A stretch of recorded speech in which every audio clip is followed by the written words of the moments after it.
Добрий вечір. Добрий вечір. Ви слухаєте Радіо 1. З вами програм Мігаль читат. А читаємо з Мігалем. Вже і сам не пам'ятаю, яким то справно назвав. А чи читаємо з Мігалем. Ну то що, концепція цієї програми досить простенька. Я тут айно сижу та й читав дещо. Низько у нас у ефірі буде Тетяна Літераті, «Втрачений Ужгород. Міська управа». Рунуси цю книжечку читав і того тижня, і цілем цього програма є вас деякуди в книжці заінтересувати, і може би сте си мали дяку її теж купити, а взяти позичити в цимбурів і почитати. Не лише за того ж читати ото модно, читати ото файно, а ще шляка біда, яку знав розказувати на інтернетах, а й за того ж це книжечка за історію нашого маленького вароша, котрий з часом перестав бути маленьким, і на то були конкретні причини. За декотрі з них розказується всі в книжечці, за декотрі – ні. Ну, низьким прийшов сюди і вижу, що тут вже є поличка на книжки. Не знав, коли то Льоша прикрутив, а чи десь іще того тижня сперед середу, бо в середу той був, то вона вже була, лише не було на нього тільки ще книжок прилежено. Ну то що, та є той, тоді, як і мій увидів, та подумаємо, що, ну, а чи буду годен лишати і свою книжку той, бо так все воно знаєш, як і приходжу читати деяку книжку, та не кінчаться то одним разом. На 2, 3, 4 етери деколи знаєшся розтягти. Та думав все, що буду і лишати туйка, поличка вже є. Там некав стоїть ще одна книжка Літераті, такої з цієї серії «Прогулянки Ужгородом». Це якось так кличеться. Зараз вона в мене тут теж записана, десь є. Ні. «Мандрівка старим містом». Сякся вона кличе. Та вже не знав це лишати, бо і той дако не взяв, бо не подумали що Льошові. Ну та що. Ідемо далі читати конкретно цю книжечку, яку низько взяв. Не задрім, а чи прийшов. Того разу читали ми за первого мера, за Бейлу всього. Господичку, вже забув, як му була фамілія. Першим якраз розказував за Легоцького, Біло-Легоцький. Ну, як ото забув йому фамілію? Першим ще зустріти Олега Сусля, та говорив їм з ним за все. Та тоді ми ще тямив, як це писав, а тепер, слухайте, вже ні. Ну, низько читаємо 3 розділ за перву ратушу вароша. Знаєте цю фіглю, ніякий у вас є хоч один цимбураз Мукачева, буде вам казати, аж никайте, у Мункачі є, ратуша в Ужгороді не є, значить що, значить Мункаш фоса. Мукачево найліпше! А так знали гойкати фатьове. А ми йдемо читати 3 розділ. Перша ратуша міста.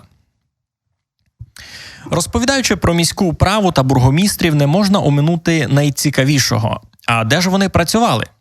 Відомий краєзнавець Петро Сова у своїй книжці «Прошле Ужгорода» 37-го року писав, що місто дуже довго не мало ратуші.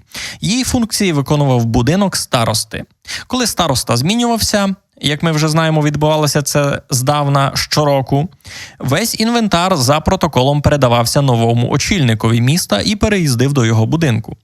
За описом краєзнавця, міський інвентар був у давнину досить бідним і складався з 15-20 малоцінних предметів – ланцюгів, мірних посудин, мотузок, сокири, мідного котла тощо. Нині, напевно, важко зрозуміти, навіщо були потрібні ті всі предмети старості міста. І чому їх роками передавали від одного мера до іншого. Мабуть, ці речі були певними еталонами мір та ваги, якими користувалися під час суперечок. Крім того, до нового старости від колишнього переходила скриня з архівними документами, а також печатка міста.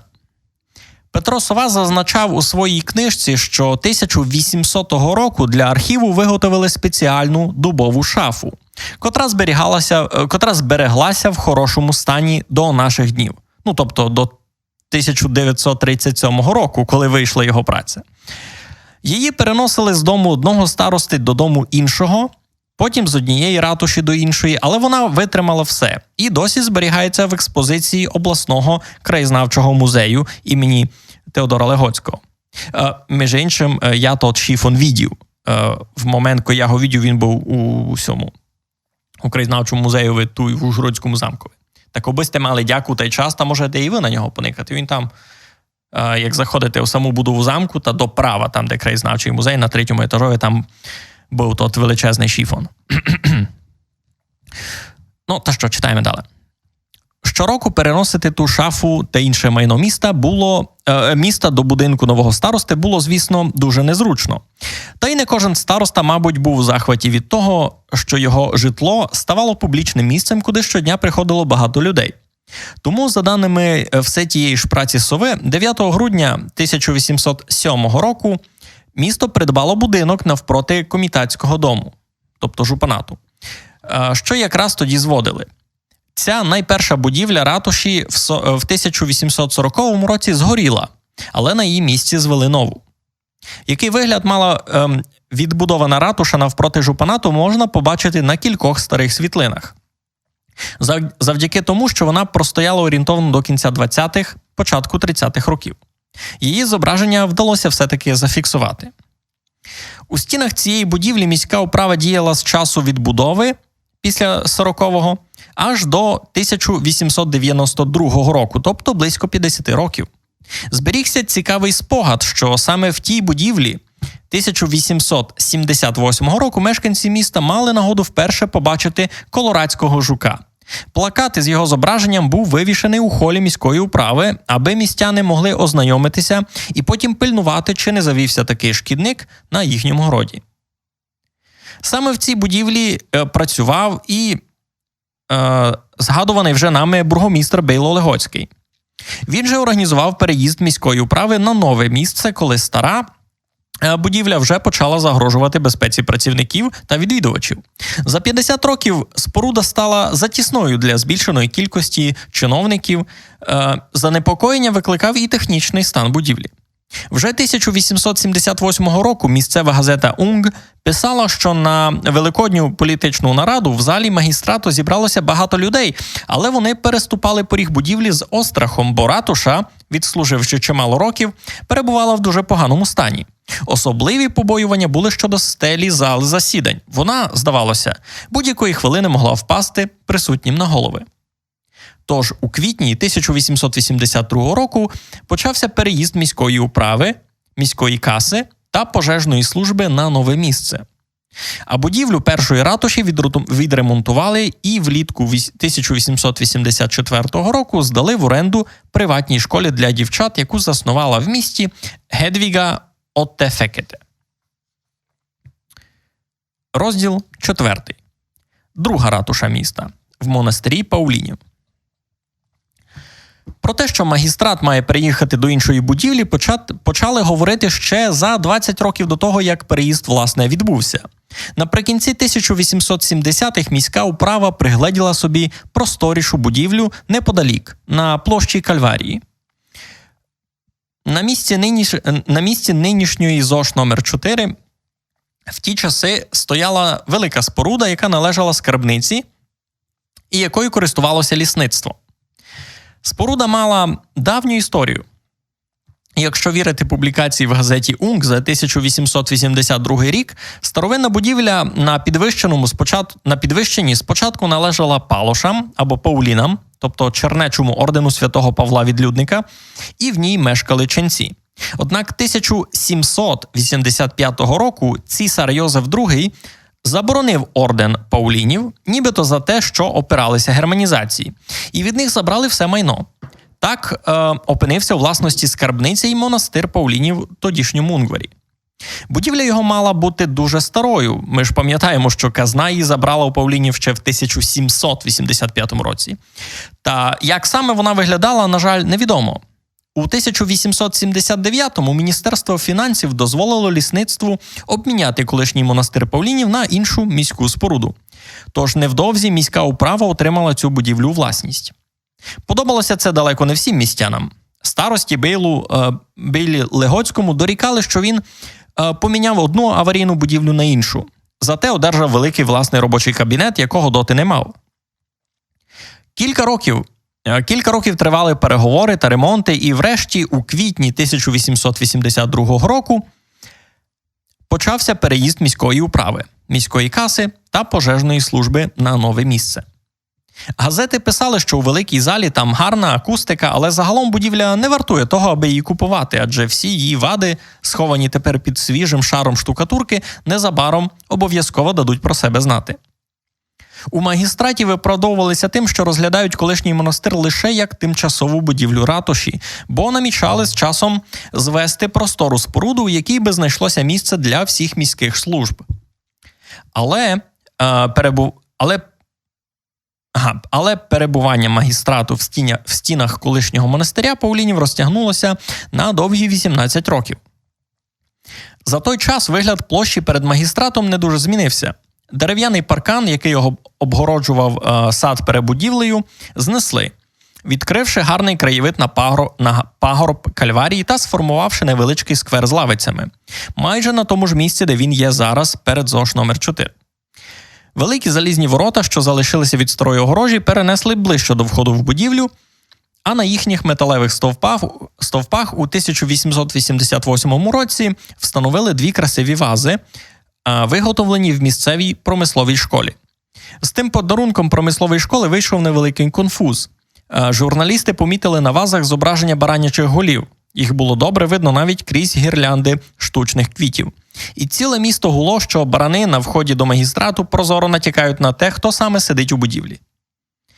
З цією ратушею також пов'язаний цікавий історичний факт.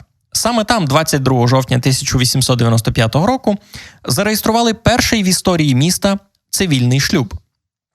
Як описувала газета «Унг», велика зала нагадувала тоді салон. На столі старости, накритому новою зеленою скатертиною, бронзове письмове приладдя, книга реєстрації шлюбів, печатка міста і свідоцтво про шлюб, без копії якого надалі заборонено було проводити церковне вінчання. За столом мера на стіні висів портрет цісаря, а перед столом на красивому килимі чекали на нареченого і наречену два крісла, оббиті червоним плюшем. Аби подивитись на нове, незвичне дійство, до зали засідань магістрату набилося повно люду. Ось під вікнами почувся гуркіт автомобіля. І нарешті до зали увійшли, ледве протиснувшись крізь натовп, наречена Сирена Лендваї, яку вів під руку брат нареченого. І за хвилину війшов до зали і наречений Золтан Рот. Свідки – міський прокурор Гейзо Мочарі та юрист Берталон Райзман уже стояли в очікуванні біля столу. Тоді відчинилися двері, що вели до зали з кабінету мера, і з'явився староста міста Шандор Люлей. Після короткого вступного слова він перейшов до процедури. Спитав наречених по черзі, чи готові вони взяти одне одного...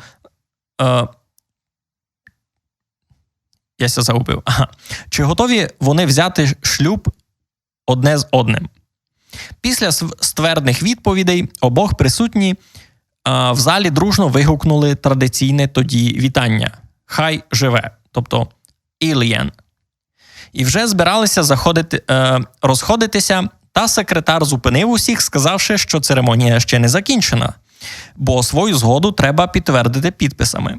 Секретар акуратно записав до книги реєстрації та свідоцтва про шлюб дані молодят. Вони поставили у свідоцтві свої підписи, а свідки їх підтвердили своїми підписами відповідно. Староста побажав парі щастя, і ось тоді рідних та друзів запросили привітати молодих з одруженням. Як уже згадувалося, у стінах колишнього монастиря Паулінів міська управа працювала 18 років. А тоді переїхала до іншої будівлі. Про неї ми розкажемо пізніше, а поки ж пояснимо, чому і коли старий монастир знесли. Міністерство народної освіти планувало звести в Унгварі будівлю для нової реальної школи, але територію для неї підібрати ніяк не могли. Там хотіли, аби ділянка для школи була на підвищенні, в середмісті, але не на жвавій вулиці, подаль від річки та каналу, з просторим подвір'ям та колодязем. Усім цим вимогам відповідала ділянка, на якій містилася будівля старого монастиря. Тож, зрештою, магістрат ухвалив рішення переїхати звідти, дозволивши її знесення. Зруйнували монастир Паулінів, який 18 років був міською ратушею, у році 1903.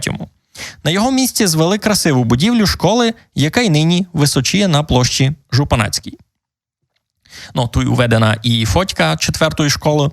Як визира 4-та школа, ви всі файно знаєте. Як визирала та будова перед тим, Богу жаль, не знаємо. Ще зачитав вам 5-й розділ книжки. Він буде за другого мера Вароша, за Мігая Фінцицького. Я вам у 2 словах розкажу, що то за челяник перед тим, як ми за нього почитаємо Гезамера. Дуже давно я був у Хижі, де він колись жив, на вулиці Духновича. Так мені ся відає, у нас тепер ся кличе вулиця Духновича, там, де кафедральний собор стоїть. Так і нараз ниже того. Є Хижа, де він колись жив. Був там кінозал імені Стенлі Кубрика, котрий теж організовував Льоша Уманський, котрий, як не чудно, є і закладателем цього радіа теж. Ми туди ходили на кіно, і я видів там на Хижі цю табличку і пробував їм погуглувати, ось такий. На чудо, на українській Вікіпедії сторінка за нього не було, але була на русинській. Там писалося, що він був мером Ужгорода, але при тим більший фокус був на те, що він був вошколеним етнографом. Він збирав шилиякі співанки з цього краю, казки, і його казочки, мало єдна з них, єдна книжка, єдна збірка казочок, була видана у Будапештові у 1970 році, а значить, дораз за 100 років після того, як він тут і всі казочки збирав. І була пак перевидана у перекладові з мадярської на українську в 75-му році вже в Ужгороді. Частину з тих казочок я пак ще озвучував на YouTube, бо то вже геть окрема тема. Просто, аби сте розуміли, ось за Мігая Фінцицького я знав давно, як за етнографа, і лише по тому Гізамера. Тепер почитаємо, що він був за урядник такий. Розділ 5. Другий мер міста Мігай Фінцицький. З будівлею монастиря Паулінів, про яку йшлося в попередньому розділі, тісно пов'язана особа другого мера міста Мігая Фінцицького, бо саме там він відпрацював всю свою першу каденцію. Мігай Фінцицький є одним із найвідоміших нині мерів міста до радянського періоду. Про нього згадують у багатьох історичних працях, акцентуючи здебільшого увагу на літературній та перекладацькій його творчості. А яким же він був мером? Про це в нинішньому Ужгороді теж ходять легенди. Мовляв, при Фінцицькому місто процвітало.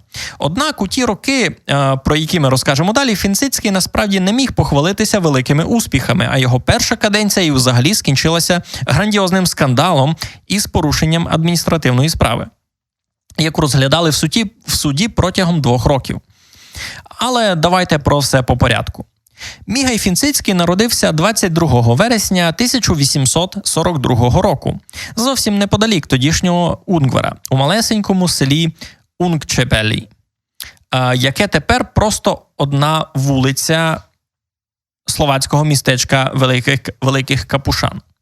Тоді це була частина комітату Унг. Тож не дивно, що саме до центру комітату, до Унгвара, батьки відправили навчатися свого здібного до наук сина. Наше місто було близьким для Мігая Фінцицького з дитинства, ще з років навчання в гімназії. Потім він навчався і в інших містах – в Егері, Пешті, але після закінчення університету в 1867 року він повернувся дипломованим юристом саме до Унгвара, щоб започаткувати тут приватну практику. Цікавився молодий юрист і політикою. У 1870-ті роки містяни обрали його депутатом, як представника центральної частини міста. І вже серед членів ради депутати призначили його головним юристом, прокурором. То була посада на той час висока і поважна, дозволяла пізнати всі нюанси життєдіяльності міста. З тих пір, десь від середини 70-х, Мігай Фінцицький незмінно понад 10 років був головним юристом міської ради. Коли тодішній мер Бійло Легоцький почав хворіти, то саме Фінцицького, як людину, яка найкраще знала стан справ у місті, призначили заступником мера. На цій посаді Мігай Фінцицький пропрацював фактично півроку, поки ще жив Бійло Легоцький, а він помер у липні 1890-го. Позаяк смерть Легоцького сталася в період виборів до міської ради, Фінцицький залишився керувати містом і на цьому перехідному етапі. Далі мав бути обраний з поміж чинних депутатів новий мер. До слова, консультації депутатів стосовно кандидата на посаду мера почалися ще за місяць до смерті Легоцького. Мабуть, усі тоді вже розуміли, що він до своїх обов'язків не повернеться і в нових виборах участі не братиме. Домовленості в ті роки відбувалися так. Представники різних партій і груп збиралися у своїх лідерів вдома або десь у ресторанах, обговорювали кандидатури, іноді контактували з іншими партіями і групами, а тоді визначалися з кандидатами на голосування. У червні 1890-го кілька груп депутатів після обговорення зі своїми лідерами вирішили, що досвідченішого за Мігая Фінцицького мера їм не знайти, і домовилися висунути на виборах його кандидатуру. Цікаво, що сам Фінцицький, за повідомленням газети «Унг», редактором якої він, до речі, й був, у тих кінцевих консультаціях участі не брав. До нього приїхали зі звісткою про остаточну домовленість уже по їх завершенні. На початку серпня 1890 року заступник Ішпана, тобто жупана комітету УНГ, Пейтер Кенде оголосив, що конкурс на посаду мера міста і інші посади міської управи відбудуться 29 серпня. Того дня вранці Мігай Фінцицький зайшов до жупанату, щоб особисто запросити заступника жупана Пейтера Кенде на засідання міської ради, і за кілька хвилин той зайняв крісло головуючого. Передовсім Пейтер Кенде закликав згадати вдячним словом багаторічну працю покійного мера Легоцького. Потім, за традицією, Мігай Фінцицький передав заступникові жупана печатку міста, тим самим склавши повноваження головного прокурора і заступника мера. Пейтер Кенде оголосив про створення комісії, яка представить кандидатів на посаду мера. Після короткої наради, уже в іншому приміщенні, члени тієї комісії, представники різних партій і депутатських груп, повідомили, що в конкурсі на посаду мера братимуть участь дві особи – Мігай Фінцицький і Ференц Форкош. Голосували депутати таємно, вкидаючи до скрині папірці з написаними своїми рішеннями. Вже за півгодини голосування скінчилося. В результаті підрахунку голосів виявилося, що Фінцицького підтримало 79 присутніх депутатів, а Форкоша – всього 18. Одразу на місці Мігая Фінцицького оголосили новим мером Унгвара. Зайнявши крісло голови, він подякував всім і пообіцяв, що вірно служитиме своєму містові. Між іншим, опонент Фінцицького, Ференц Форкош, був того самого дня призначений керівником міської поліції. Надалі він виконував обов'язки з управління містом, коли мер перебував у відпустці.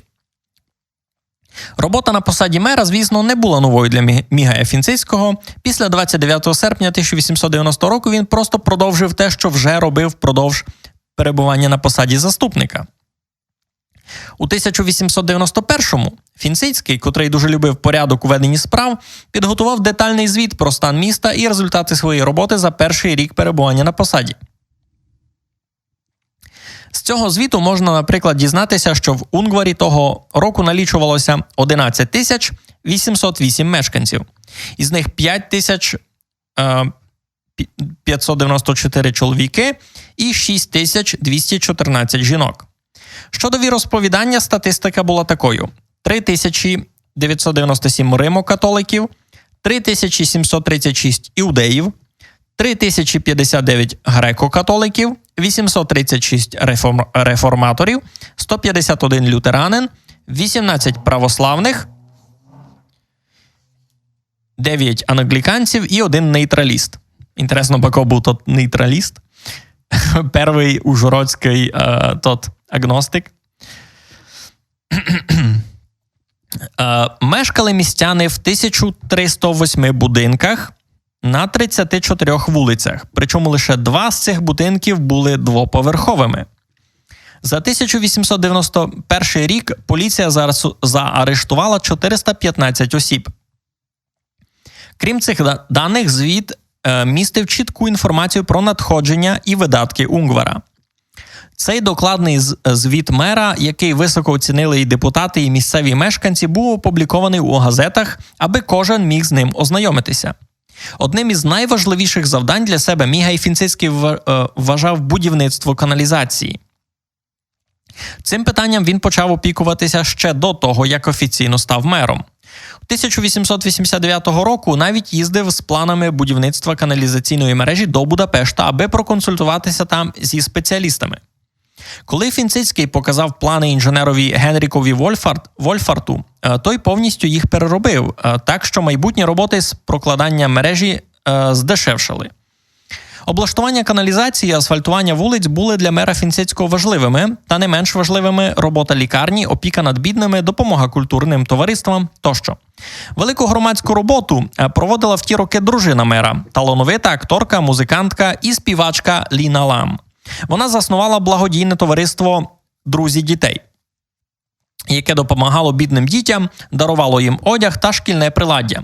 Причому не ділило дітей за національністю чи віросповіданням. У січні 1893 року газета «Унг» повідомляла, що в будинку пані Фінцицької теплий одяг приймають 9 учнів семінарії, 13 учнів єврейської школи і 3 учнів греко-католицької цегулянської початкової школи. Дружина мера дуже любила дітей. Вона важко пережила втрату 4-річного сина Золтанка в 1878 році. А у 1881-му подружжя Фінцицьких народилася донька Іда, котра успадкувала музикальний талант матері. Ліна Лам чудово співала і грала на фортепіано. Музикувала з дітьми, була учасницею хору і берегиною його прапора. На жаль, дружина мера рано померла на 46-му році життя. Це сталося 1893 року, коли вона якраз активно розвивала свій рух «Друзі дітей». Дочці Іді тоді було всього 12 років. Це був дуже непростий період для Мігая Фінцицького, бо саме тоді одночасно з сімейним горем почалися негаразди й на роботі. Про цю сторінку з життя міста згадував у своїй книжці з історії Старого Ужгорода пізніший мер Іван Гаар. Багаторічний член міської ради писав, що Фінцицький потрапив у немилість до головного жупана комітету УНГ графа Йожефа Тьорека, котрому дуже не подобалося, що місто ухвалювало деякі рішення всупереч його баченню. Ця ворожнеча мала рано чи пізно скінчитися скандалом. Так і сталося. На засіданні міської ради 16 лютого 1894 року депутат Шандор Шпіцер виступив із розгромною промовою, звинувативши мера Фінцицького в недобросовісному веденні справ, у втягуванні міста у величезні борги, в махінаціях із бюджетними коштами. А мер, як ми вже згадували, був людиною, що любила порядок. Він написав на 25 аркушах відповідь Шпіцеру, де виправдовував свої дії по кожному з пунктів, у яких його звинувачували. Ту відповідь надрукували місцеві газети, але Шандор Шпіцер не здавався, надіслав до газет відповідь на відповідь. Мабуть, тиск на Фінцицького чинився тоді не тільки зі сторінок газет. У березні 1894 року він подав у відставку, але міська рада її прийняла не одразу. Там вважали, що коли йдеться про майнову відповідальність, то Фінцицький повинен відповісти як мер. Питання подали на розгляд окружного адміністративного комітету. А поки він тривав, обов'язки керівника міста виконував призначений тимчасово заступником доктор Ласло Іванчі. Через деякий час міська рада все-таки вирішила прийняти відставку мера, аргументувавши це тим, що справа може розглядатися кілька років, і так довго довелося б витрачати на платню мерові. Вільний від обов'язків, Фінцицький знову повернувся до адвокатської діяльності. Відкрив контору в будинку Берталона Гаклі на вулиці Собранецькій.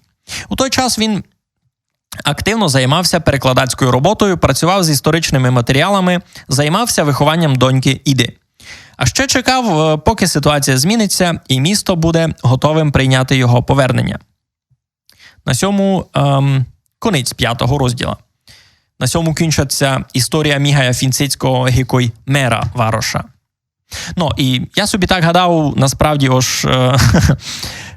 його там скорше всього обрехали, бо не лише базуючися на сій роботі, но і базуючися на подекотрих других текстах, які я за нього читав, та він визирав многим майчесним челянником, я перед тим думав, бо за сись скандал, за котрий туся споминало, я теж читав у одній окремій роботі, де теж споминалося, що Фінцицький є одним із май скандальних мерів, які колись були в Ужгороді. Ну, на цьому будемо потихеньку сохраняти. Начитав вам тільки повний міг за наш маленький Варош. Ну та що, учуємося з вами ще раз уже на другий понеділок. І я так думав, так мені ся видить, що то буде авать послідній, авать спередпослідній етап читання конкретно цієї книжечки. Бо я не хочу, аби ця програма переходила цілком у режим якоїсь аудіокнижки. Я насправді хотів би вас заінтересуватися цю книжечку, поштудувати саменьким. А на то мали би сте й десь знайти. Це не так? Ну то що, на цьому буде все. Слухали сте Радіо 1, слухали сте програм «Читаємо з Мігальом» і учуємося з вами ще раз руно через тиждень. Майтеся!